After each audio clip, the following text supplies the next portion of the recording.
Hey everyone, thanks for tuning in. I want to ramble for a little bit about this knife and the maker. Just for kicks and giggles, work has been draining, incredibly draining, and it leaves me with not a lot to do other things that I enjoy. So, trying to remedy that today, we're going to look at a knife from the custom knife maker David Mosier. Perhaps many of you guys have heard of him, or perhaps this is the first time you're seeing some of his work.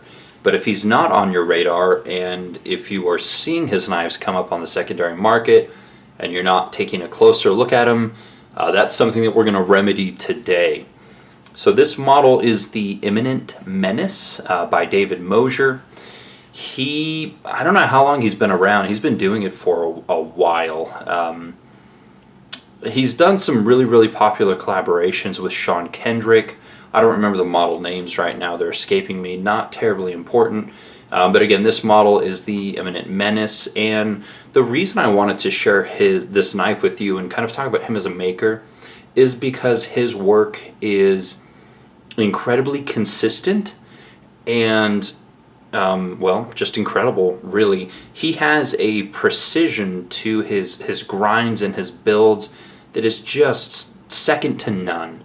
So let's look at this one in a little bit greater detail.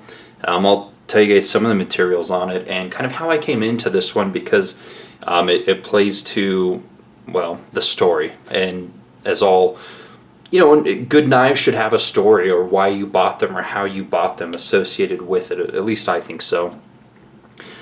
So the materials in this one, we have CPM 154. Blade steel, there is his maker's mark. No other marks on it. A little bit of belly, kind of a drop point of sorts. But look how crisp and clean those grind lines are. Quite impeccable, really. The pivot collar and the thumb stud is made out of, what was it? Zircotite. I think it was waved pool zircotite that you can see right there. Yeah, Chad Nichols waved pool zircotite. So got it on the thumb stud, got it on the pivot collar. Obviously we've got a pivot collar and thumb stud on this side. Same material for the pocket clip and the back spacer, the floating back spacer. Now this would probably pop a little bit more if I had some Windex to hit it with. Oddly enough, I can't find the Windex, so it can be more vibrant, certainly. This is with hand oils all over it, so anyways. But very clean work. The detent is just crisp and sticky. Action is very smooth. If I had one complaint, it's probably that these thumb studs are round and don't really have any texture to them, which would certainly help.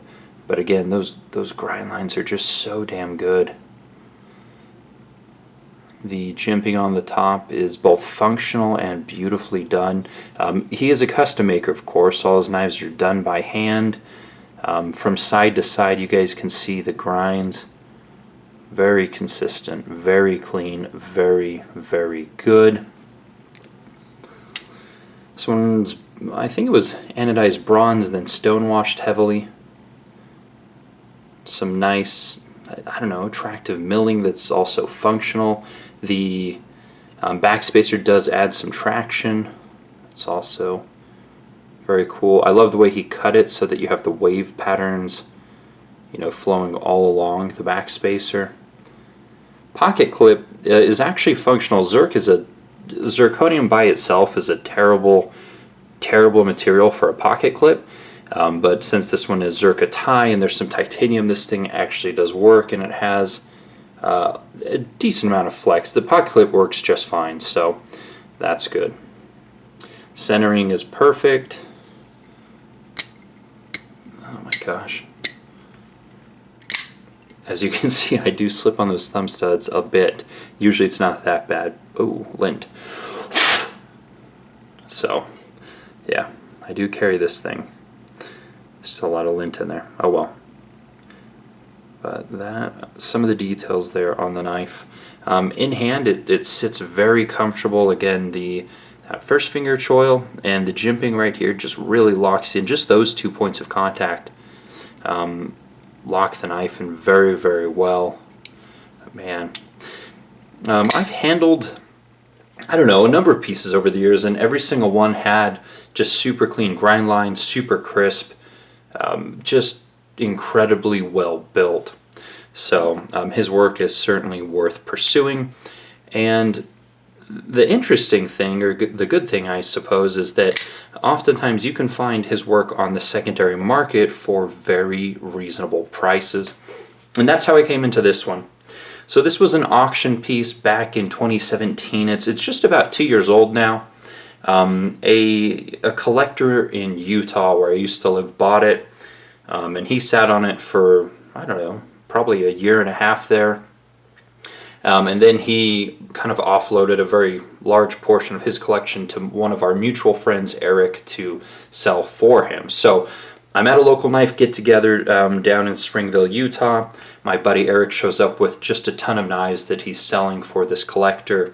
And this was one of the knives that he had there among probably, I don't know, maybe 50 knives, all of equal caliber, all custom made. But this knife, I picked it up and I held it and I just couldn't let it go. I just kept coming back to the knife over and over and over again at this get-together. I must have handled it, oh man, I must have picked it up and set it down at least 15 times. So I was just absolutely enamored with the knife from the get-go. And again, I've handled his work before, but something about this piece and just remembering how good his work is, I was just like, damn, I really want that knife. So, talked to my buddy Eric. I said, hey, pretty sure I want it. Just give me a couple weeks. I need to offload some pieces to free up the cash for this one.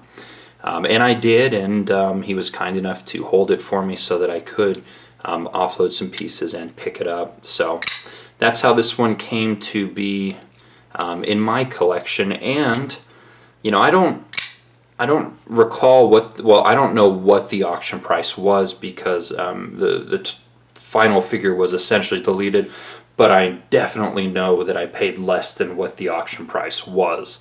Got a very, very fair deal on it. And looking around, I see Mosier's up for sale in the secondary market, right around or sometimes below the $1,000 mark. And honestly, like, if you see one of his knives and it is in that price point where we're like hovering around 1,000 or under, you shouldn't have a second thought about snapping one of those up, just because he's so consistent from build to build. I've never heard nor seen a build he's done that has been subpar by any means, whereas some other custom makers, there's a lot of hit or miss.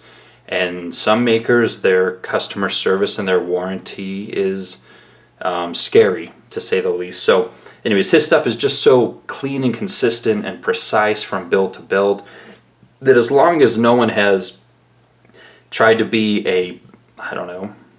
as long as no one has screwed up one of his knives, decided, oh, you know what, I want to do something to it, and they take a Dremel to it, I wouldn't hesitate to pick up any of his knives on the secondary market. His direct prices are kind of high. I think they're probably starting at like $1,500. Honestly, does his work deserve that level of money and above? I honestly think that it does. But if I can find it for less on secondary, then I'm happy to do that too. So anyways, this model is the Imminent Menace by David Mosier. And if you see any of his knives on the secondary market for a good price, I definitely would not hesitate to pick it up. Or if you're at a get-together like I was and you handle one of his knives, you're probably going to come away tracking one down or wanting to buy it instantly. So anyways, just kind of a ramble here on this video. Perhaps I should show you guys at least one size comparison. I think it's a 3.25 inch blade on this specific model. Again, I wanted to talk more about him perhaps as a maker than this specific model, but it's gorgeous, it's well built, it's flawless essentially. So 3.5 inch blade. Blade stock is 158 thousandths, and it's 7.7 inches overall. It does run on bearings. They are caged bearings, and I showed you guys pretty much the rest of the specs. Lockup is right at about perhaps 25%. It's rock solid, of course, and everything's centered. So there it is next to the Para 2 for one size comparison. And yes, so all right. Oh, and then one other size comparison while this is in my pocket, the Liang Ma Field Duty, I think. Damn. All right. Anyways, that's all right. We're focusing on this knife anyway. So, all right, we will leave it there. Daily content on Instagram. You can follow me there, or if you don't have Instagram as an app, you can always just click on the link and look at my Instagram that way if you don't want to download Instagram. So, all right, thanks for watching. Take care.